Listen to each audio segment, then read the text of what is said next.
The broadcast is now starting. All attendees are in listen-only mode. Hello, welcome everybody, and thank you for your patience. My goodness, we had such interesting technical things going on for the last half hour, but we had them sorted, so that won't be happening again. And thank you for sitting there patiently for 7 minutes while you waited for us, but we're all here now. It's all good. Happy Sunday to you. I'm Judymay Murphy, and today what we are going to be talking about is something that a lot of us have to deal with in our lives are difficult people. People who just kind of mess us up, that we can get ourselves into a really, really great place. And it seems then that we're just dragged back to zero or less than zero. And all our energy is going towards fixing an interaction or sorting out a situation. And the whole time we're saying to ourselves, this shouldn't have happened. Why did this happen? Why am I even dealing with this? And a lot of people have been saying to me recently that this is what's going on for them, that if only every client was like these great clients, if only everyone in their family was like this great person, oh, how easy it would be. And the question that's coming up a lot is, is this part of my growth? Is this part of, my spirituality to learn how to deal with them? Or are these people I need to get rid of? And there's a lot to this subject. So we're going to explore this today so that we can go out into the world whenever we choose to, and that we can stop things being so violent and so difficult and so moment by moment consuming, when in fact those moments should be living a lot lighter. Those decisions could be made a lot faster. Last night I was reading Napoleon Hill, and I love that phrase he says when he says, faith is the head chemist of the mind. I'll say that again, faith is the head chemist of the mind. And really that's it. That if you're in a place of faith, if you're in a place of knowing that everything is going so well, everything is going beautifully, then what happens is everything comes easy to you because you make those phone calls, you talk to those people. You're much better able to just cope with those trickier situations simply because you know that, hey, this is just part of the process. This is just part of what's going on. This is the way that things are meant to be. However, when we are in a place of low faith, a place of this is not working, a place of this is, not going anywhere, I'm wasting my time, no one is seeing my beauty, no one is seeing my awesomeness, I might as well do nothing, right? If we're in that place, our faith has usually been knocked out. We've usually been triggered into that place by another person kind of looming large over us, or perhaps, just sidling up to us and slyly giving us a little dig in the right place, the place they know will trigger us. And how is it that we deal with this? How is it that we deal with difficult people? Well, first of all, we've got to realize that there are two kinds of difficult people. Yeah, people we might call difficult. We're feeling difficulty around them in our lives. Now, those are the ones that are growing us, and those are the ones that are depleting us. So I'm sure that every day I am a difficulty to a lot of my clients because it's my job to be difficult. It's my job to sort of say, not good enough. Hey, I know we're celebrating this, but you've also promised yourself this, and I don't see that. And come on, what can we do to make that happen, right? So you can be difficult with someone, they can be difficult with you, but it can be growing you. Same with your kids. You've taken that on. Your kids are not supposed to be lovely. In a way, they're supposed to be difficult. They are growing. They're going through a process. You are guiding them through a process. And as you're doing that, there comes a point sometimes where the difficulty is just not okay. It's depleting you. If they're kind of just banging a spoon really loudly off the table again and again and again, you don't have to go into a place of, well, this is an opportunity where I can kind of go into myself and become more understanding, and I can really start, I can become a more patient person through this. No, you turn to the kid, you go, it's not okay to bang your spoon on the table because you're denting the table and you're hurting our ears. You got to think about other people, right? So it's about knowing when to draw that boundary and what kind of difficulty you're dealing with. So again, these difficult people, are they growing you or are they depleting you? Yeah. And you might say, yes, they can grow your heart, but at the end of the day, is that growth the right kind? And is it the same kind again and again? So is that the lesson that you need to be learning? Are you needing to learn how to be patient? A lot of times A lot of spiritual teachers will say, oh, yes, well, this drunken person in your house, they're a great lesson to you in just finding your own inner peace. Fine, but you know what? There's a better lesson in there. There's a lesson for how to set a great boundary so that you can create peace and not have to work so hard. Yeah, you can create the great things in your life without having to work so hard. And that's where you say to people, you know what? You're not welcome into my life anymore, or you're welcome into this part of my life, but not this part of my life. Yeah, I will see you at family gatherings, but I will not have you on my phone daily. And this is what we need to do is we need to ask ourselves, what is best for us? What is best for us? And then the great thing is that's also going to be good for them, because if they realize that they don't get access to you and your wonderfulness instantly, then they kind of see, oh, hang on, this isn't working. People who are difficult, particularly if they are difficult in a narcissistic fashion. So if they are just all about them and they're all about just screaming and shouting until they get what they want, or pushing until they get what they want, or being manipulative until they get what they want. Well, what they will do, first of all, is they will find people who are susceptible to that. But secondly, what they'll do is as soon as they see it's not working, they'll have to try something else. They'll have to grow. So you just staying silent around difficult people is not a spiritual act. It is not an act of love. It's keeping both of you small. So this is what we need to do is we need to acknowledge, well, what can be reasonably expected? So if a little kid is in your house and they take all the cushions off your couch and off your sofas and they start, jumping up and down on all the cushions, that's to be expected with a really tiny kid. Now you can decide, do you want that or do you not want that?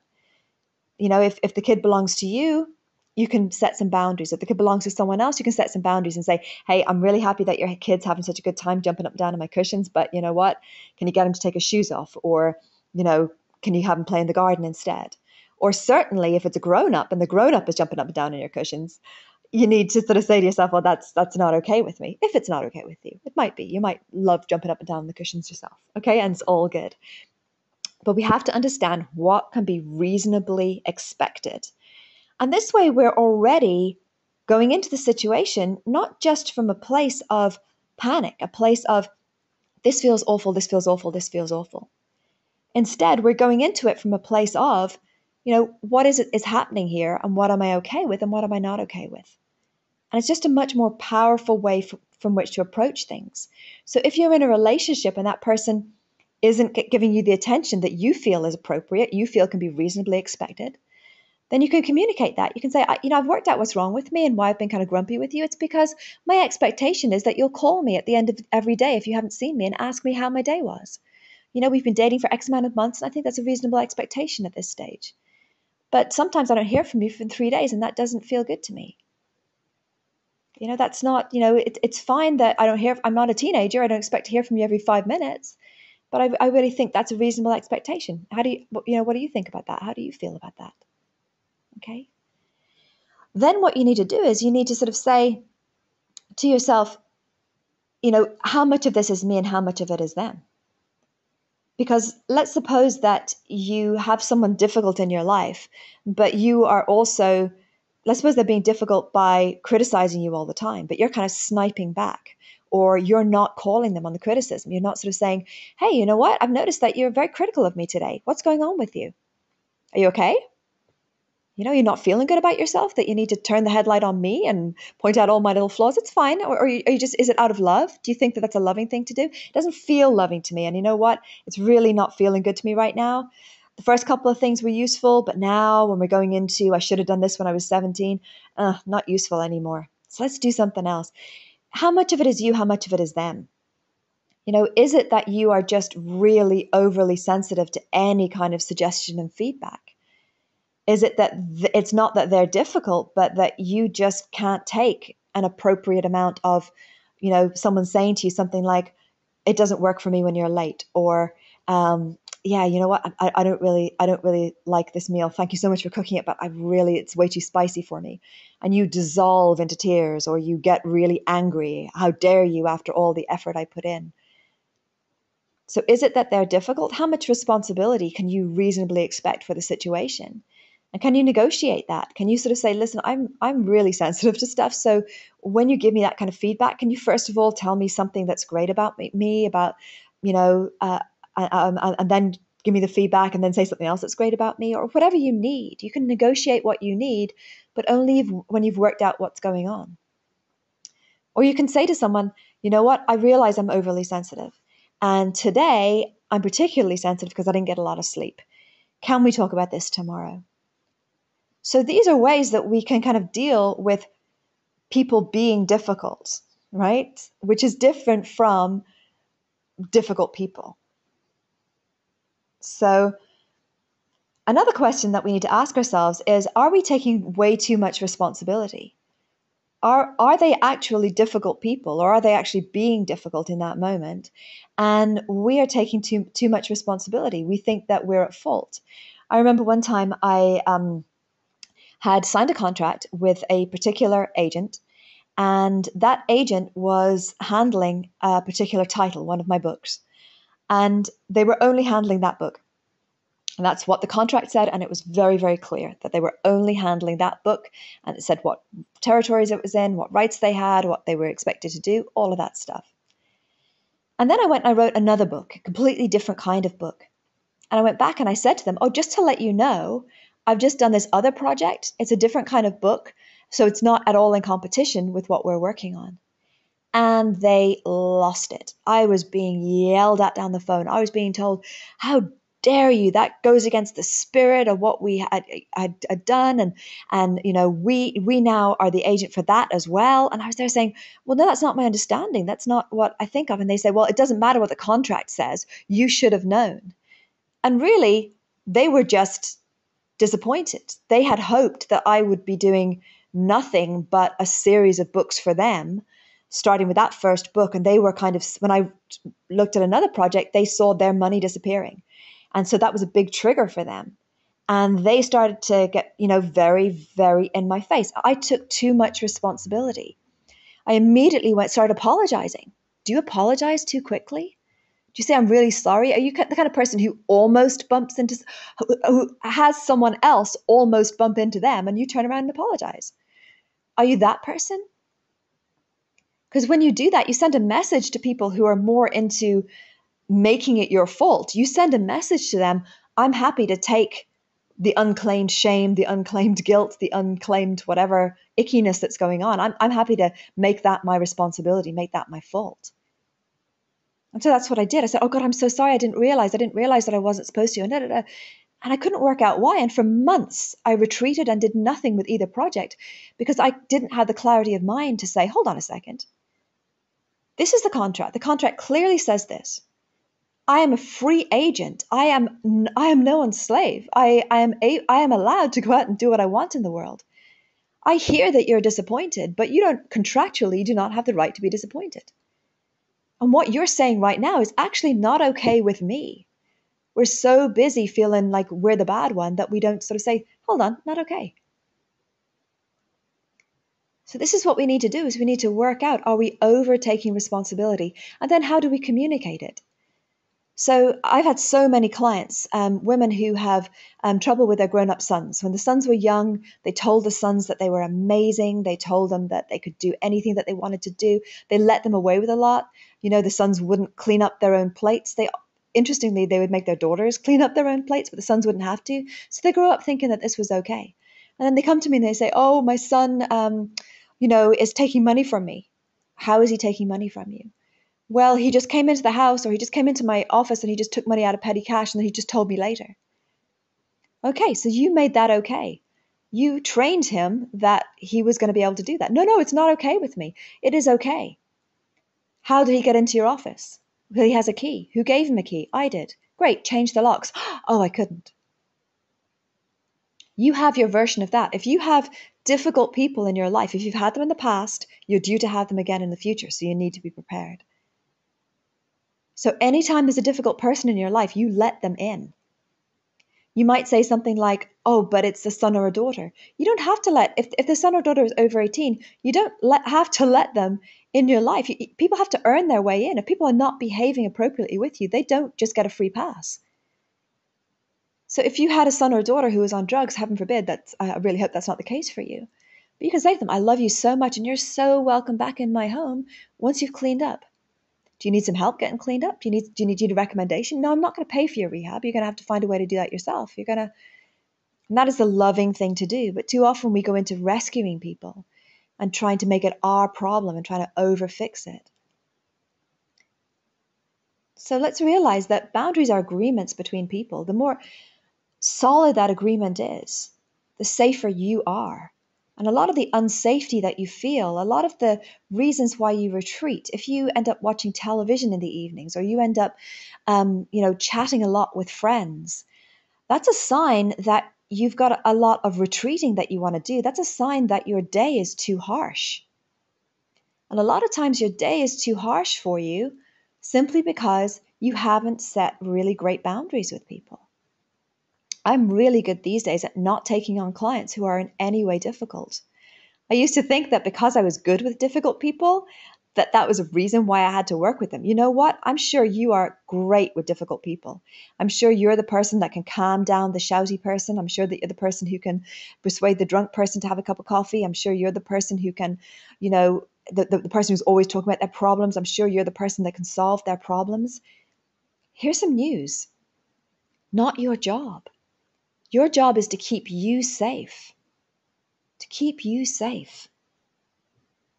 So ask yourself this: how was it that you gave access to so many difficult people? Did you answer the phone?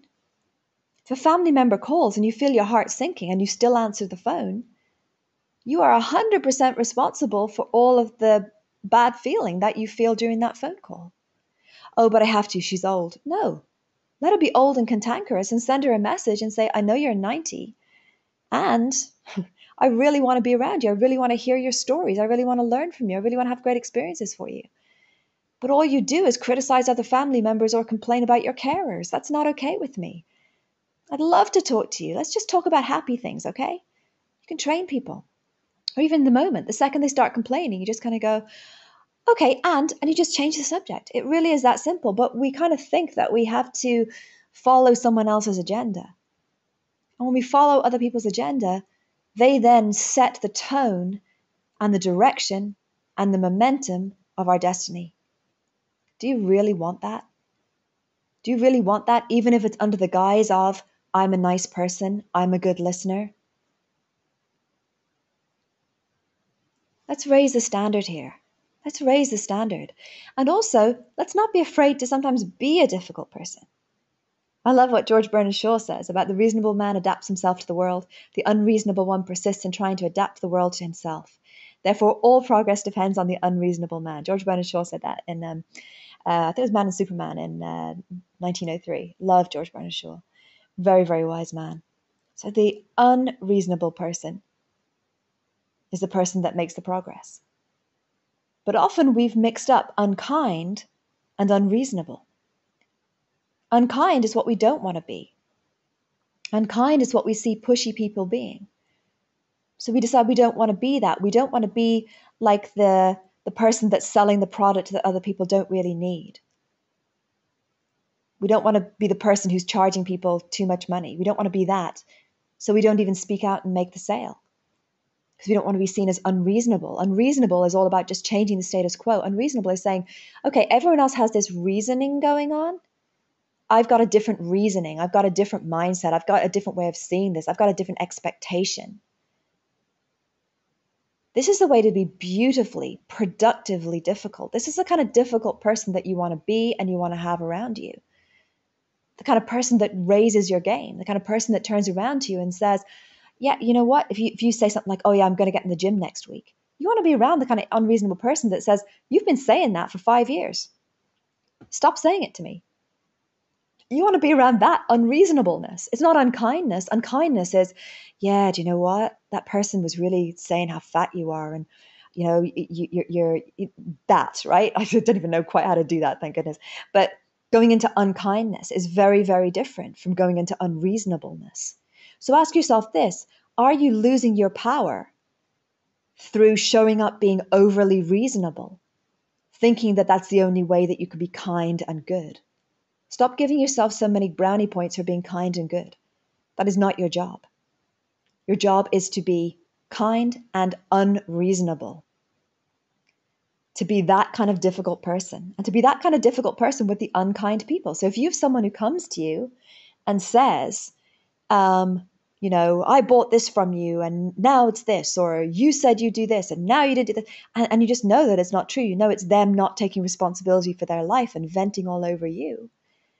You can then become unreasonable. You can close the door. Or you can say, oh, yeah, you know what? The reason that's not working for you is you only bought the small product. And in fact, as I told you all along, you need the big product. So how about you wise up now and you buy the big product? And you're not afraid to push back. You're not afraid to say, I hear your version of the world, but you know what? I prefer my version. And I'm going to live under my version of the world and how that world can be. This is my existence, and I'm taking full responsibility for it. And if you want to show up in my world, you show up in full kindness. You can be unreasonable, and I will be unreasonable back, and we will get to a higher place together. But if you're going to be difficult in terms of being mean, unkind, if you're going to have a low standard, if you're going to be inconsistent, or you're going to be consistently unkind, then that's not okay with me. That's not okay with me. And you know what? This is my only job, is to make sure that my world is okay with me, that my world feels good to me. I will not have that voice of yours inside my head for a moment longer. I will not have your fear projected into my heart for a moment longer. This is my day, and I'm going to live it in full glory. Have an incredible week, people. See you soon. Take care.